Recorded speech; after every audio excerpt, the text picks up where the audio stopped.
ಆತ್ಮೀಯ ಕಾರ್ಯಕರ್ತ ಮಿತ್ರರೇ, ಯುವ ಬ್ರಿಗೇಡ್ಗೆ ಭರ್ತಿ 3. ಬೆಂಗಳೂರಿನ ದೊಡ್ಡ ಆಲದ ಮರದ ಹತ್ತಿರದ ತೋಟದಲ್ಲಿ ಯುವ ಬ್ರಿಗೇಡ್ಗೆ ಅಡಿಪಾಯ ಹಾಕಿದಂದಿನಿಂದ ಇಂದಿನವರೆಗೆ ಸುಮಾರು 1000 ದಿನಗಳು ಕಳೆದು ಸಾವಿರಾರು ನೆನಪುಗಳನ್ನು ಉಳಿಸಿಬಿಟ್ಟವು. ಯಾರಿಗೇನೋ ಗೊತ್ತಿಲ್ಲ, ಯುವ ಬ್ರಿಗೇಡ್ ನನ್ನ ಬದುಕಿಗಂತೂ ರಂಗು ತುಂಬಿತು. ಬರೀ ಮಾತಾಡೋದಷ್ಟೇ ಅಂತ ಮೂದಲಿಸ್ತಾ ಇದ್ದವರೆಲ್ಲ ಕೆಲಸ ಮಾಡದೇ ಇದ್ರೆ ಭಾಷಣಕ್ಕೆ ಬರಲ್ವಂತೆ ಅಂತ ಹಾಡ್ಕೋತಾರೆ. ಅನೇಕರಿಗೆ ಕಿರಿಕಿರಿಯಾಗಲು ಇದೇ ಕಾರಣ. ಮೊದಲ ಬಾರಿ ಜಲಜೀವನದ ಹೆಸರಲ್ಲಿ ಕಲ್ಯಾಣಿಯ ಸ್ವಚ್ಛತೆಗೆ ಧುಮುಕಿದಾಗ ನಮಗೆ ವಿಶ್ವಾಸದ ಬಲ ಇರಲಿಲ್ಲ. ಹುಚ್ಚು ಆವೇಶ ಒಂದೇ ನಮ್ಮಲ್ಲಿದ್ದುದು.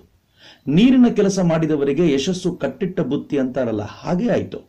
ರಾಜ್ಯದಾದ್ಯಂತ ಕಲ್ಯಾಣಿಯ ಸ್ವಚ್ಛತೆಯ ಕೆಲಸ ಎಷ್ಟು ವೇಗವಾಗಿ ಹಬ್ತು ಅಂದ್ರೆ ಯುವ ಬ್ರಿಗೇಡ್ ಮತ್ತು ಕಲ್ಯಾಣಿ ಸ್ವಚ್ಛತೆ ಒಂದೇ ನಾಣ್ಯದ 2 ಮುಖಗಳಾಗಿಬಿಟ್ವು. ಅಂದೆಲ್ಲ ಇದನ್ನು ಸರ್ಕಾರದ ಕೆಲಸ, ನಾವು ತೆರಿಗೆ ಕಟ್ಟಲ್ವಾ ಅಂತೆಲ್ಲ ಧಿಮಾಕಿನಿಂದ ಪ್ರಶ್ನಿಸುತ್ತಿದ್ರು ನಮ್ಮನ್ನ. ಇಂದು ಜಲಮೂಲಗಳನ್ನು ಉಳಿಸೋದು ದೊಡ್ಡ ಹಬ್ಬವಾಗಿ ಬಿಟ್ಟಿದೆ. ಅನೇಕ ತರುಣ ಸಂಘಗಳು ತಮ್ಮ ಸಂಘಟನೆಯ ಭಾಗವಾಗಿ ಕಲ್ಯಾಣಿ ಸ್ವಚ್ಛತೆಯ ಕಾರ್ಯ ಕೈಗೆತ್ತಿಕೊಂಡಿವೆ. ಕೆರೆಗಳು ಹೂಳೆತ್ತಲ್ಪಡುತ್ತಿವೆ, ಜಲಾಶಯಗಳು ಸ್ವಚ್ಛಗೊಳ್ಳುತ್ತಿವೆ. ಇದು ಸರ್ಕಾರದ ಕೆಲಸ ಅಲ್ವಾ ಅಂತ ಈಗ ಯಾರೂ ಕೇಳುತ್ತಿಲ್ಲ. ಕಲ್ಯಾಣಿಗಳು ಸ್ವಚ್ಛಗೊಂಡಿದ್ದು ಭಾರಿ ದೊಡ್ಡ ಕೆಲಸ ಅಲ್ಲ ನಿಜ, ಆದರೆ ನಮ್ಮೂರಿನ ಕೆಲಸ ನಮ್ಮದ್ದೇ ಎಂಬ ಪ್ರಜ್ಞೆ ಮೊಳೆತು ತರುಣರ ಮೆದುಳಿಗೆ ಮೊಳೆತಿದ್ದ ಕೊಳೆ ಸ್ವಚ್ಛವಾಯ್ತಲ್ಲ, ಅದು ವಿಶೇಷ. ಕಾವೇರಿಯ ಸ್ವಚ್ಛತೆಗೆ ನಿಂತ ಯುವ ಬ್ರಿಗೇಡ್ನ ಹುಡುಗರನ್ನು ಕಂಡು ಕುಶಾಲನಗರದ ಚಂದ್ರಮೋಹನ್ ಬೆರಗಾಗಿ ಈ ಪಡೆ ಎಂತಹ ಸಾಹಸ ಬೇಕಿದ್ದರೂ ಮಾಡಬಲ್ಲದು ಅಂತ ಉದ್ಗರಿಸಿದ್ದು ಕಿವಿಯಲ್ಲಿ ಈಗಲೂ ಗುಯ್ಗುಡುತ್ತಿದೆ. ಯುವ ಬ್ರಿಗೇಡ್ನ ಶಕ್ತಿಯೇ ಕಾರ್ಯಕರ್ತರಾದ ನೀವು. ನನಗೆ ಗೊತ್ತು, ಎಲ್ಲಿಯೋ ಯಾವುದೋ ಪ್ರವಾಸದಲ್ಲಿ, ಯಾರದೋ ಮನೆಯಲ್ಲಿ, ಯಾರೊಡನೆಯೋ ಹರಟುತ್ತಾ ಕುಳಿತಾಗ ನನ್ನ ಮನಸ್ಸಿಗೆ ತಟ್ಟನೆ ಹೊಳೆದ ಕೆಲಸವನ್ನು ಮಾಡಿಬಿಡೋಣವೆ ಅಂತ ನಿಶ್ಚಯಿಸಿ ನನ್ನ ಫೇಸ್ಬುಕ್ನಲ್ಲಿ ನಾನು ಕಾರ್ಕೊಂಡು ಬಿಡ್ತೇನೆ.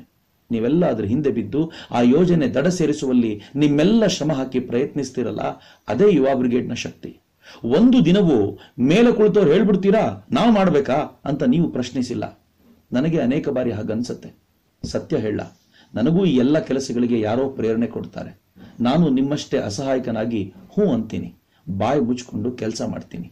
ಆಮೇಲೆ ಯಶಸ್ಸು ಕಾಲುಗಳಿಗೆ ಮುತ್ತಿಟ್ಟಾಗ ನಿಮ್ಮೊಂದಿಗೆ ನಾನು ಪುಟ್ಟ ಮಗುವಿನಂತೆ ಅನುಭವಿಸುತ್ತಾ ಪ್ರೇರಣೆ ಕೊಟ್ಟು ಕೆಲಸ ಮಾಡಿಸಿದವನಿಗೆ ಕಣ್ಮುಚ್ಚಿ ವಂದಿಸಿ ಬಿಡ್ತೇನೆ. ನನಗೆ ನಿವೇದಿತಾ 150 ಸವಾಲಾಗಿ ಸ್ವೀಕರಿಸಿ ಸಾಹಿತ್ಯ ಸಮ್ಮೇಳನದಂತಹ ಮಹತ್ವದ ಕೆಲಸಕ್ಕೆ ಕೈ ಹಾಕಿದಾಗ ಇದು ಅನುಭವಕ್ಕೆ ಬಂತು. ಮಂಗಳೂರಿನ ಆ ಸಮ್ಮೇಳನ ಎಲ್ಲ ಪ್ರತಿಕೂಲ ಪರಿಸ್ಥಿತಿಯಲ್ಲೂ ಗೆಲುವು ಕಂಡಿತು. ಗೆಲುವು ಅಂದ್ರೆ ಎಂಥದ್ದು, ಭಾಗವಹಿಸಿದವರು ಇವತ್ತಿಗೂ ನೆನಪಿಸಿಕೊಂಡು ರೋಮಾಂಚಿತರಾಗುವಷ್ಟು. ನೆನಪಿರಲಿ, ಇಡೀ ದೇಶದಲ್ಲಿ ನಮ್ಮಷ್ಟು ಉತ್ಕಟವಾಗಿ ನಿವೇದಿತಾಳ 150ನೇ ಜಯಂತಿಯನ್ನು ಮೈಮೇಲೆಳೆದುಕೊಂಡು ಸಂಭ್ರಮಿಸಿದ ಸಂಘಟನೆಗಳು ಕೈ ಬೆರಳೆಣಿಕೆಯಷ್ಟಿರಬಹುದೇನೋ.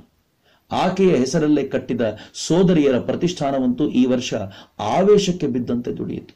ಯಾದವಾಡ ಯರಗುದ್ರೆಯಲ್ಲಿ ನಡೆದ ಬೇಸಿಗೆ ಶಿಬಿರಗಳು, ಬೆಂಗಳೂರು ಮಂಗಳೂರುಗಳಲ್ಲಿ ನಡೆದ ಶಿಬಿರಗಳೆಲ್ಲ ನಿವೇದಿತಾ ಹೃದಯಕ್ಕೆ ಹತ್ತಿರವಾದ ಕಾರ್ಯಕ್ರಮಗಳು.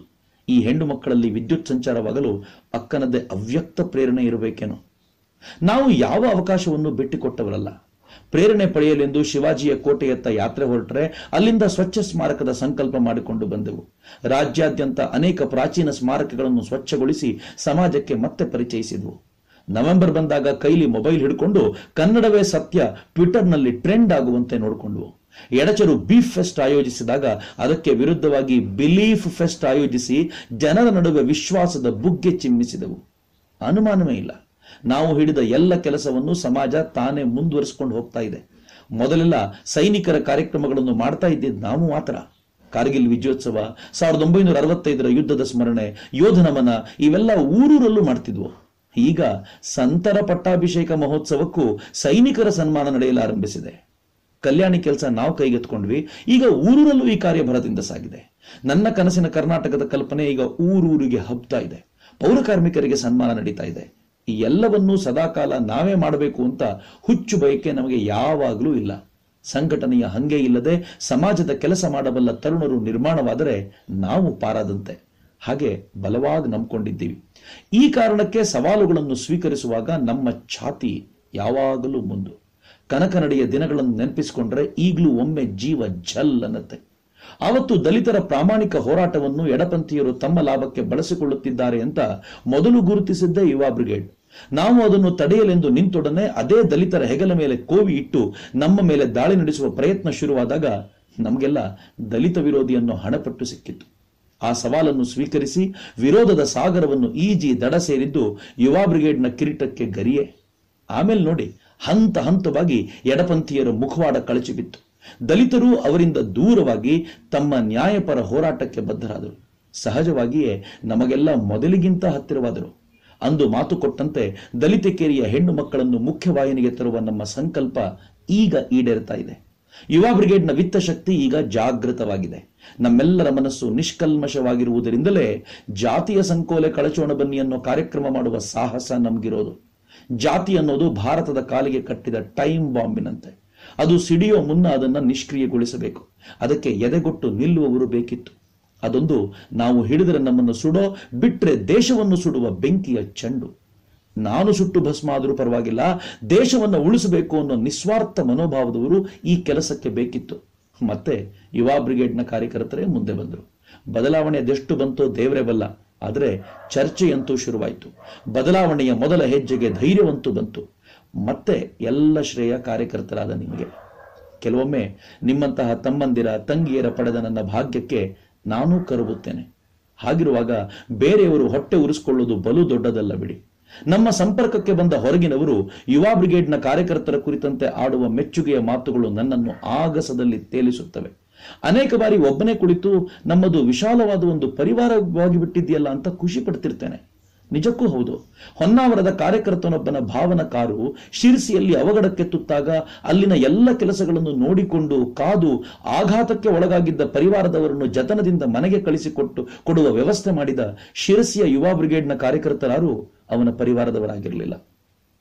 ಕಲಬುರಗಿಯ ಮೇಷ್ಟ್ರು ರೋಗಿಯೊಬ್ಬರಿಗೆ ರಕ್ತ ಬೇಕು ಅಂತ ಬೆಂಗಳೂರಿನ ಕಾರ್ಯಕರ್ತರಿಗೆ ಹೇಳಿದಾಗ ವ್ಯವಸ್ಥೆ ಮಾಡಿದವರು ಯಾರೂ ಅವರ ರಕ್ತ ಸಂಬಂಧಿಗಳಾಗಿರಲಿಲ್ಲ. ಕುಷ್ಟಗಿಯ ಕಾರ್ಯಕರ್ತನ ಮಗ ಮನೆಯ ಮಹಡಿಯಿಂದ ಬಿದ್ದು ಗಾಯ ಮಾಡಿಕೊಂಡು ಆಸ್ಪತ್ರೆ ಸೇರಿದ್ದಾಗ ಅವನನ್ನು ನೋಡಹೋದ ಹುಬ್ಬಳ್ಳಿಯ ಕಾರ್ಯಕರ್ತರ ಅನೇಕರಿಗೆ ಅವನ ಮುಖ ಪರಿಚಯವೂ ಇರಲಿಲ್ಲ. ಸತ್ಯ ಹೇಳಿ, ಯುವ ಬ್ರಿಗೇಡ್ ಇನ್ನೇನು ಅನ್ಕೊಡ್ಬೇಕು? ಭಗವಂತ ನಮ್ಗೆಲ್ಲ ಭರ್ಜರಿ ಊಟ ಮಾಡಿಸ್ಬಿಟ್ಟಿದ್ದಾನೆ. ಇನ್ನೇನಿದ್ರು ಊಟದ ನಂತರ ಬರೋ ವಿಶೇಷ ಸಿಹಿ ತಿನಿಸುಗಳಷ್ಟೇ. ಹಾಗಂತ ವಿರೋಧ ಎದುರಾಗಲಿಲ್ಲ ಅನ್ಕೊಂಡಿದ್ದೀರೇನು? ಖಂಡಿತ ಆಗಿದೆ. ಜೊತೆಗಿದ್ದವರೇ ಎದುರಿಗೆ ನಿಂತು ತೊಡೆ ತಟ್ಟಿದ ಉದಾಹರಣೆಗಳಿವೆ. ಆದರೆ ಅವರು ಹಾಗೆ ಎದುರಲ್ಲಿ ನಿಂತು ಕೂಗಾಡಿದಷ್ಟು ನಮ್ಮ ಪರಿವಾರದ ಬೆಸುಗೆ ಬಲಗೊಂಡಿದೆ. ನಾವು ಒಬ್ಬರಿಗೊಬ್ಬರು ಮತ್ತೂ ಹತ್ತಿರವಾಗಿದ್ದೇವೆ. ಅದಕ್ಕೆ ನಿಂದಿಸಿದವರನ್ನು ನಾನು ಹೆಚ್ಚು ಗೌರವಿಸೋದು. ನಮ್ಮ ಬಂಧವನ್ನ ಗಟ್ಟಿಗೊಳಿಸೋದಾದರೆ ಅವರ ಸಂತಾನ ಹೀಗೆ 100 ಆಗಲಿ 1000 ಆಗಲಿ, ಎಷ್ಟು ದಿನ ಸಾಧ್ಯವೋ ಅಷ್ಟು ದಿನ ಹೀಗೆಯೇ ಕೈ ಹಿಡಿದು ಸಾಗೋಣ. ನಮ್ಮವರನ್ನು ಜೊತೆಗೆ ಒಯ್ಯೋಣ. ಬೇಕಿದ್ರೆ ಕುಂಟುತ್ತಾ ತೆವಳುತ್ತಲಾದರೂ ಸರಿಯೇ ಜೊತೆಯಲ್ಲಿಯೇ ಹೆಜ್ಜೆ ಹಾಕುತ್ತಾ ವಿಶ್ವಗುರುವಿನ ಪಟ್ಟದಲ್ಲಿ ತಾಯಿ ಭಾರತಿ ಆರೂಢಳಾಗುವವರೆಗೂ ನಡೆಯೋಣ. ಅದೊಂದು ಪ್ರಾರ್ಥನೆಯನ್ನು ಮಾತ್ರ ಬಿಡದೆ ಭಗವಂತನಲ್ಲಿ ಮಾಡಿಕೊಳ್ಳೋಣ. ಮತ್ತೊಮ್ಮೆ 3 ವರ್ಷಗಳ ಈ ದೇಶಭಕ್ತಿಯ ತಿರಂಗ ಜಾತ್ರೆಗೆ ನಿಮಗೆಲ್ಲರಿಗೂ ಅಭಿನಂದನೆಗಳು. ಶುಭವಾಗಲಿ.